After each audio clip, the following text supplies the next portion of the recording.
And welcome to the Mum Boss Method podcast. I am bringing you another Mum Boss at Home community check-in for the week. So welcome to the episode. Just putting my phone on Do Not Disturb so that I am not disturbed, obviously.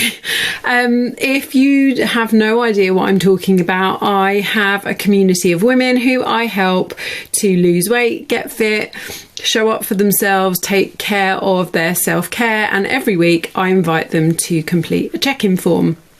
And then on a Monday, I record a podcast with all of my responses to that check-in form on them. We almost had a full house. A couple of you didn't check in. Please remember, I can't help you unless you check in. I can't help you unless you tell me what's going on. So, thank you to everyone who did check in. Let's go through the wins.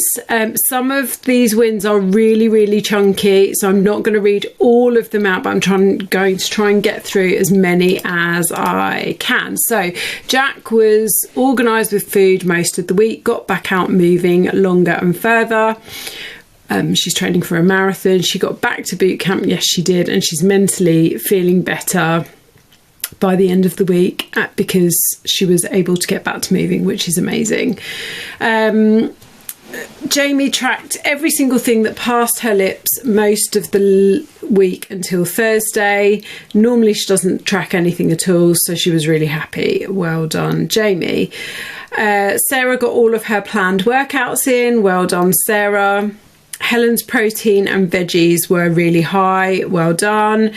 Tish came back from holiday and went to the gym on Saturday and ran 6k.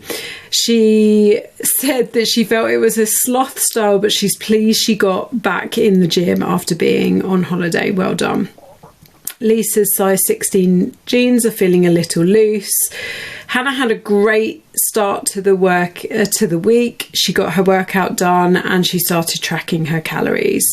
Tracy has done her 5-minute morning workouts 6 out of the 7 days and done her classes and the swim as promised this week. Well done, Tracy.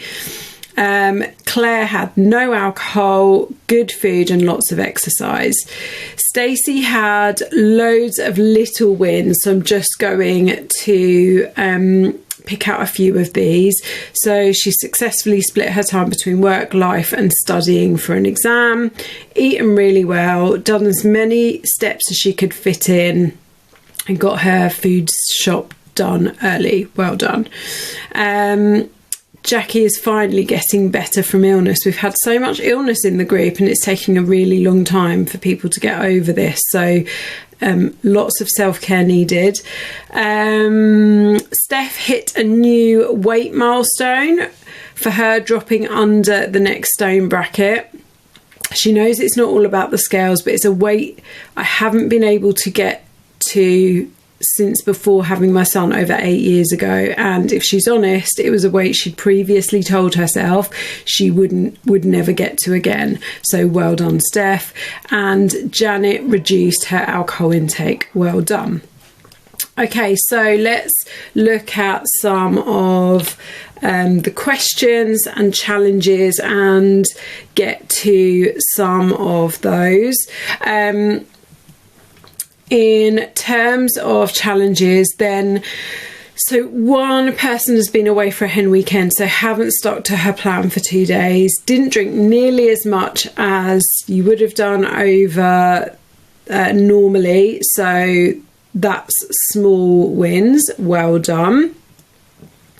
A couple of people still not feeling 100%, so that's impacted their habits, some of their exercise and stuff. What I would say is, when you're still feeling ill, listen to your body, okay? Listen to your body firstly in terms of movement.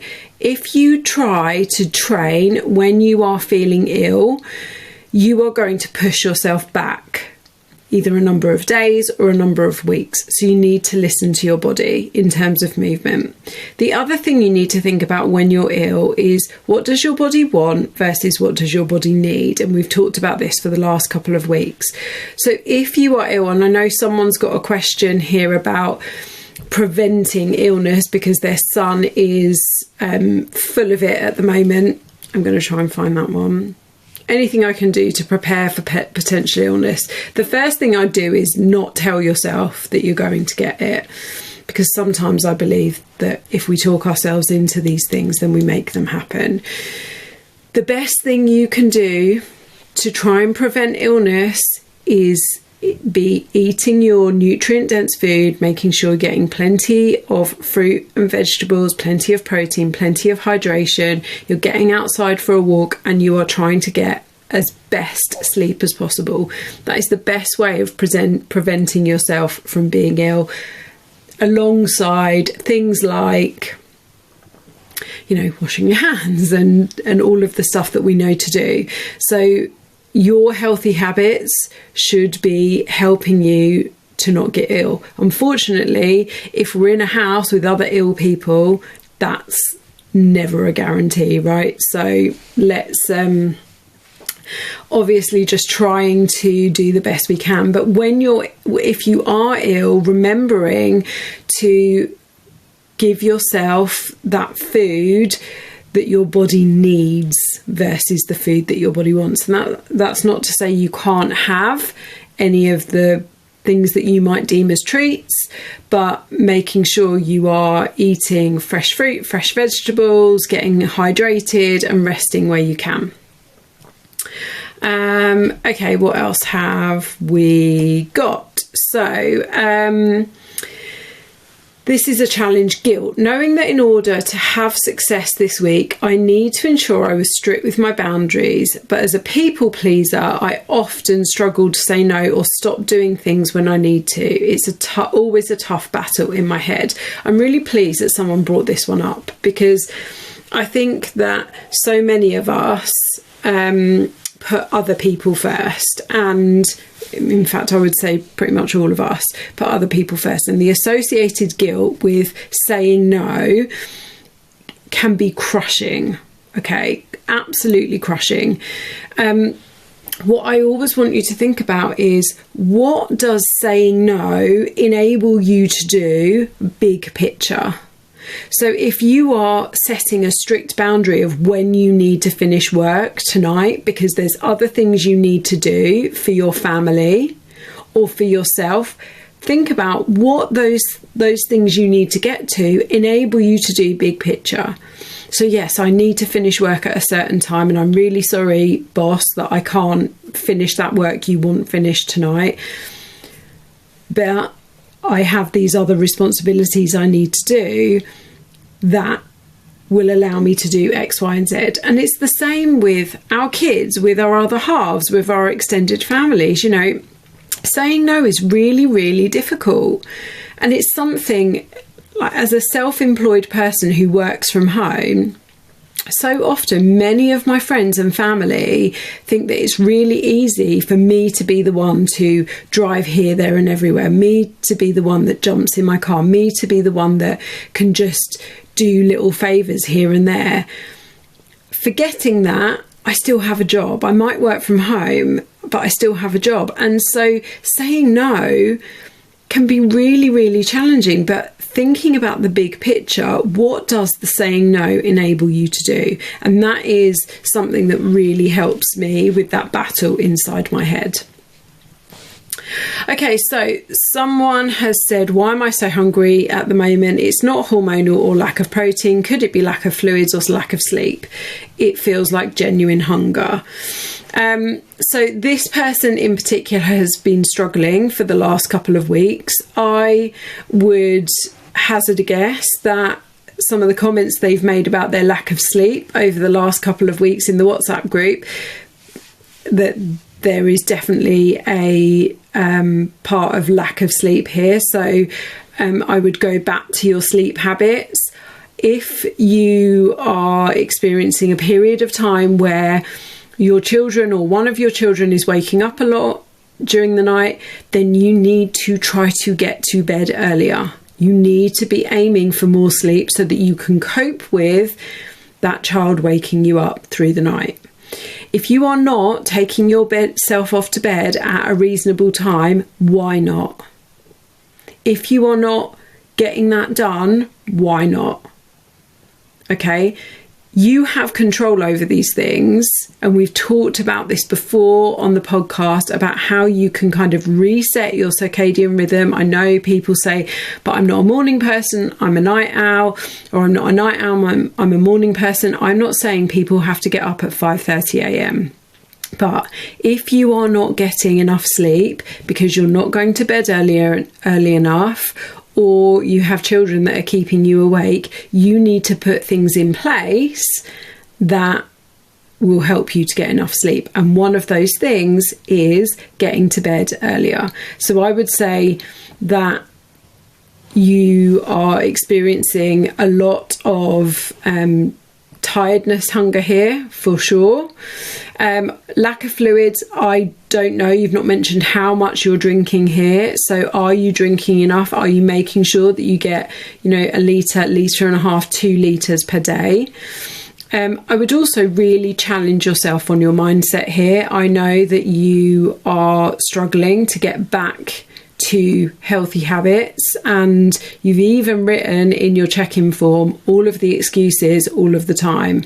So if you're not ticking off your healthy habits, if you're not trying to be consistent, or even setting yourself small goals with those healthy habits, it could just be that you are snacking on sweet stuff constantly. You've said here you've been having lots of protein, but you're using up all of your calories and you're still ravenous. So are you hitting enough protein? Are you hitting enough fibre? Are you trying to stick to eating every 3 to 4 hours, or are you grazing your way through the day? If you are grazing your way through the day, that is going to leave you hungrier. So looking at this person's food diary for last week, they are getting about 56 grams of protein per day. Now, as someone who doesn't eat meat, I know that amount of, getting to 100 grams of protein per day is a bit more challenging. However, you can definitely get more than 56 grams per day.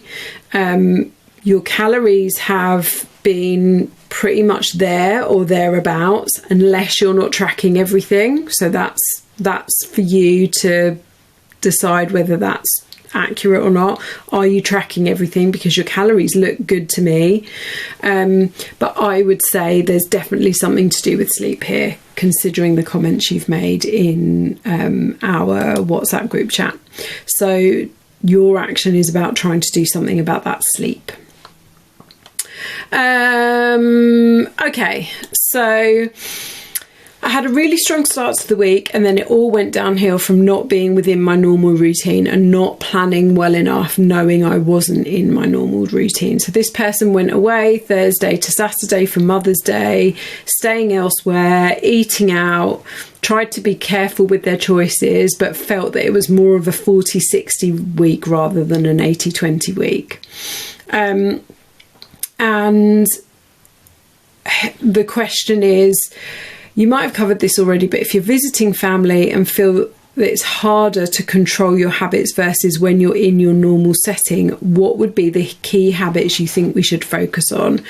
I think I get overwhelmed that I'm not in control of everything, and almost then just give up on trying to achieve any of my goals, which is such the wrong attitude to have. I feel like I need to have a focus of trying to achieve 1 to 2 things and then build on this.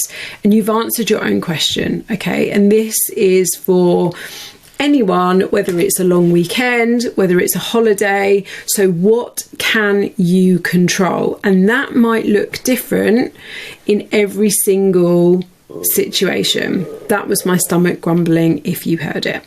So that might look different in every single situation. If you're going on holiday for 7, 10, 14 days, it's thinking about, well, where are we? What's the food situation? What's the movement situation? But when it comes to the more short-term things, when you're visiting family, you probably know what the plan's going to be. You probably know, my dad and stepmom live in Suffolk. So I know that unless the weather is absolutely horrific, it is really easy for me to get my 10,000 steps there, because we'll go for a walk on the beach in the morning, and that will be at least an hour, and then I'd need to walk the dog again in the evening. So I know that my step habit is something I can control when I'm there. Great. What else? What else can you control? I know when I'm there that I can control saying yes or no to certain foods or drinks. So I know I don't have to drink alcohol, and I don't have to say yes to pudding or chocolate or biscuits when I'm there. I know that there are certain things that I can take with me. So, for example, I know that I can take my own yogurt for breakfast, because in fact I've taught my dad and my stepmom to have the same yogurt as me. So I know that breakfast will be quite high protein, fruit and veg. I know that, so that's something I can control. It's about thinking about, well, what are the ones that are easiest for me to control and easiest for me to meet? And then when it comes to the things that are a little bit less in your control, so maybe going out for meals and stuff, like you said, you try to make careful choices, and it's just about making the best choices that you can. So you're absolutely right. Try to achieve one or two things by thinking about each situation. What can I control? And then allowing yourself a little bit more flexibility in the other things. What we don't want to do when we go and visit family, we don't want to dictate what we are and aren't going to do, and what we're going to eat and drink and all of those things. But knowing that, for me, knowing even if I didn't have the dog with me when I visited my family in Suffolk, I have to get out for a walk in the morning, otherwise I'm grumpy. And I have to have plenty of protein, and I can't eat the really light lunch that my dad and my stepmom like to eat. They kind of almost graze at lunchtime. Otherwise I'm grumpy. So I know they have to be my non-negotiables. So work that out for each situation, and remember, imperfect action. Making one or two of those actions consistent when you're away for that weekend is going to be infinitely more better. Great English, Chrissy, is going to be infinitely better than trying to control everything and then beating yourself up because you feel like you failed on everything. Okay, so focusing on what you can control. Good. Okay, another challenge or excuse is here, trying to reprogram my mindset around treats and the fact I think I need one every evening. Okay, again, my stomach's rumbling because I've challenged myself to do this before lunchtime. So it's really interesting, the use of the word need here. And we've had within our group WhatsApp chat, we've had quite a lot of interesting conversation around language, and I've been challenging the ladies on their use of the word treat, and rather than use the word treat, use the word indulgence. But also thinking about the word need. So I'm going to go there right now. So you don't need one. You need food and water to survive, but that food and water does not need to be a chocolate bar or a biscuit or some ice cream or wine, if that's what you think your treat is. You want. And if you change your language to, I don't need, I want this chocolate, biscuit, whatever it is, then you can start having a truer conversation with yourself. Okay, so firstly, there's no harm in saving yourself some calories for something sweet, or if more savoury and crunchy is your thing, you know, saving your something like that for something indulgent at the end of every day, saving the calories. I'm not going to recommend people do that for alcohol every day because it is not healthy to drink every day. There's nothing wrong with that, with having some calories at the end of the day for something indulgent.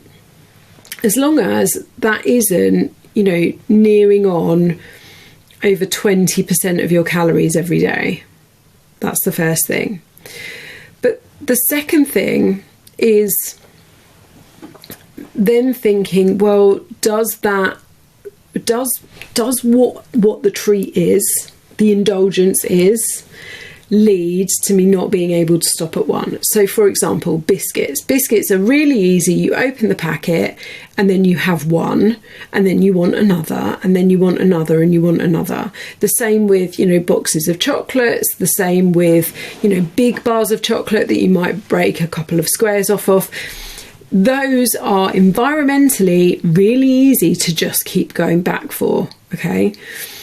You know, recently, last week, Tom bought me a box of dark hotel chocolate. They're my favourite. I absolutely love them. And I think there's like 12 chocolates in there, but it is really hard to stop at one. Don't get me wrong. You know, I understand it's really hard to stop at one because they're so easily accessible. Actually, what we tend to do in this house in terms of things like chocolate is I buy the individual 12s, I buy 2-finger Kit Kats, I buy, what else do we get? We get from Aldi the little individual, I think they're like 20-gram bars of dark chocolate because I really like dark chocolate. So it's individually wrapped. So actually it's you know, more of an effort for me to go back for another one. If I get a 12 or I get one of those little individual Aldi chocolates, in order to have more than one, I then have to get back up because obviously I'm eating it mindfully. I'm taking it to the sofa. I'm enjoying it with my cup of tea rather than standing at the cupboard or the fridge eating it. But it's much more effort and requires much more thinking for me to actively say, actually, I want another one. I am going back to the fridge to get another 12 or another Kit Kat, or back to the cupboard because I don't keep dark chocolate in the fridge, back to the cupboard to get another one of those bars. And that also then doubles the calories, right? A single finger 12 is something like 114 calories. So then I'm going to 228 calories if I'm having two, rather than having, you know, a 2-finger bar. And I always prefer to have those things rather than a packet of biscuits that's just easy. Once they're open, you just go back to. So I used to love when I worked in corporate, when you used to get the little like 2 packets of biscuits or like Lotus biscuits come in 1 or 2 packs. I'm more likely to buy those because actually it's portioned for me. So make your environment work for you. Create, you know, curate even your environment to make that work for you. So if you want to indulge in a little bit of chocolate or something sweet in the evening, how can you make it so that that is a more reasonable sized portion than something you just keep going back for? And then also making like a ritual out of it. So don't stand at the kitchen cupboard eating it. Don't stand at the fridge eating it. And then something else that one of my one-to-one clients has been doing is she's not denying herself that something sweet at the end of the day, but she's found, now what has she found? I think they might be Aero mousses. She's found a little mousse that's less than 100 calories that is just enough to take that need for something sweet at the end of the day, give her a little bit of a chocolate fix, and she saves that for the end of every day. So there's no, you know, does it have to be a full-on chocolate bar? Could it be a yogurt or a chocolate mousse? You know, for those of you that aren't vegan or veggie, you know, the Aldi chocolate puddings, the chocolate mousses, you can get them in most of the supermarkets now. You know, will that do it for you in terms of your chocolate fix, so that the chocolate protein puddings and protein mousses are like 20 grams of protein. So you're also getting your protein in there as well. So challenge your language, you want versus you need. Manage your environment. What are you buying that perhaps you shouldn't be buying, that you're not making it easy for yourself? Change what you're surrounding yourself with, and don't have the shame around it. You can do it, but manage that within your calories. And also, make sure you've hit your protein, your fruit and veggies, your fibre, before you then go in for the sweet treats and indulgences. Okay. So someone here has put, period is due, so making the excuse that it's been okay to have eaten a whole bag of mini eggs. So if you choose to eat a whole bag of mini eggs, that's okay, but just accept the consequences. Accept that that's possibly taken you over your calories for that day. So that's okay, but draw a line under it and move on. Lots of us are, or lots of you are talking about, I'm making excuses. I just go to the sweet stuff all the time. Well, if you do that, there are consequences. So if you want to make progress on your weight loss journey, but you choose to eat chocolates or a whole bag of mini eggs or constantly go to the sweet treats, then there are consequences to that. So every action has a consequence. Every action has a reaction.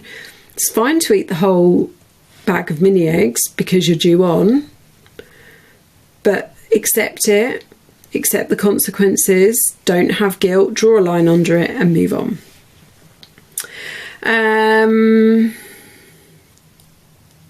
Okay, so again, a little bit with illness, a few people not feeling well. They know what their body needs versus wants and have tried to give it nutrition, but also had no energy and little appetite. So haven't hit protein or fruit and veg goals and didn't continue with tracking calories.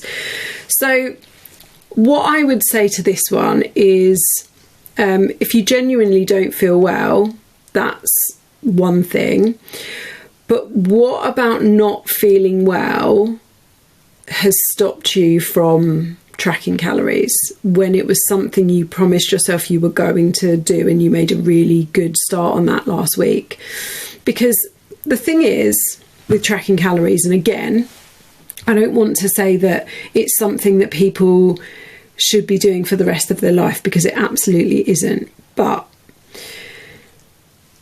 all tracking calories does is give you data. What can be measured can be managed. So if you've not felt well and you've not had a great appetite, the likelihood is you probably haven't eaten all your calories as well, unless you've used that not feeling well, not having a great appetite and having no energy as a excuse to then just eat loads of rubbish. So my question would be, how hard would it have been to continue the tracking? Because what the conversation a lot of us have been having in the WhatsApp group this morning has been around, I need a reset, I'm struggling to get back on track, I'm struggling to tick off my healthy habits, I'm making loads of excuses. And actually, my feeling is that what you're telling yourself is, I failed. You haven't failed if you've got ill, if you're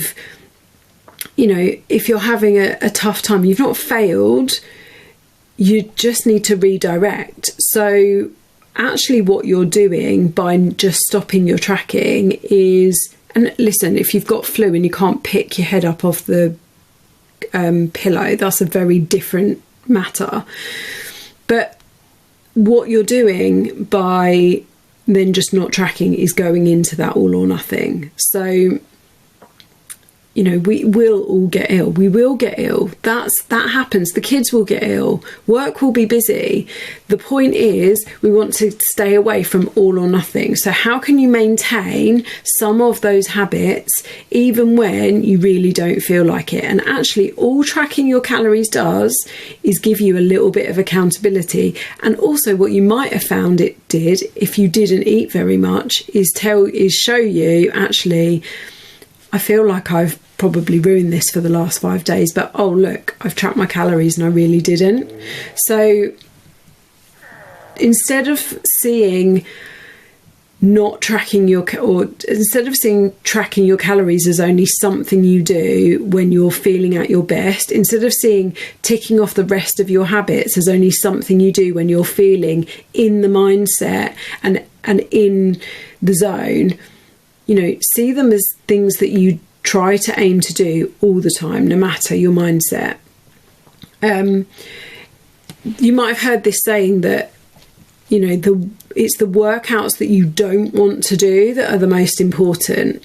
It's the days when you don't feel like showing up that are the most important, because when you do show up on those days, that shows you just how resilient you are. That is when you make progress, because it's not necessarily about physical progress, it's about mental progress. So something, if you're really struggling, I want you to think about is stop waiting to feel in the mood. Stop waiting to feel motivated. Stop waiting to feel 100% better. There is always something you can do. Prove yourself wrong. Prove to yourself that you can still control some things even when you don't feel like it, because habits are habits, whether we're ill, whether we're well, whether we are on top of the world, whether we're having a rubbish day. The reason that they're habits is because we do them all the time, but you're never going to make them a habit if you don't try to do as many of them as possible, even when life is tough. So that's something for you to think about. Okay, what else have we got? Right, questions. Would our calorie range goal change once we've lost a certain amount of weight, or is that a fairly fixed goal to work to? It will do, and I keep an eye on them. But it changes less than you think. You know, with drastic weight changes, yes, there'll be big changes, but it changes less than you think. So I regularly check them and make sure that if people have moved a fair amount on their scale weight and also with their movement and stuff, I check them and I will always let you know if I need to change them. Okay, I love this question. How can I add protein to a sandwich? I'm not getting much in a ham sandwich. Not a huge fan of tuna on a sandwich, but I like a sandwich sometimes. Great question. I love a sandwich as well. Just add more protein. So things like wafer thin ham aren't great for protein, but there's nothing wrong with adding a load more of it than you normally might do. So you might normally put, 2 or 3 slices of ham in a sandwich. Make it 6, 7, 8, 9, 10. My husband puts a whole packet, so we buy like the thicker cut ham and beef for his sandwiches, and he uses a whole packet for every sandwich and gets a good amount of protein. So you can do it. It's just about increasing the size of protein. And the other thing is look at less at like the wafer thin cuts and look more at the chunkier cuts. So it's just about adding more. And then also there's other things that you can add in as well. So this is more for the non-veggies and vegans, but there's something called Eat Lean Cheese. They do cheese slices, so adding one of their cheese slices to a sandwich boosts the protein. You could have add other types of protein in there. So I don't know whether I've ever heard like egg and ham sandwich, but like adding things like that in. Something I've found recently, smoked turkey rashers. I don't eat bacon, so smoked turkey rashers. 3 turkey rashers are less than 100 calories and something like 18 grams of protein. So you can basically have, a bacon sandwich for a ridiculous amount of protein and low in calories. So yeah, just up your protein. So a couple of people, like I've already said, saying that they're making excuses, and someone here has said, I need you to give it to me both barrels but with love, LOL, I need to kick up the bum. I'm not going to do that, because I feel like I've been doing that for the last few weeks, is calling out excuses. Here's something that I want anyone who is on that I'll start again on Monday, I can't be bothered, excuse train. What will it take for you to change? What will it take for you to start doing the things you've promised yourself you're going to do? Because what you're doing at the moment is, like, I want you to build trust in yourself and give yourself credit for being able to do the things that you promise yourself that you're going to do. And whilst you keep making excuses and not doing them, all you're doing is breaking the trust with yourself, and you're proving yourself right that you can't do it.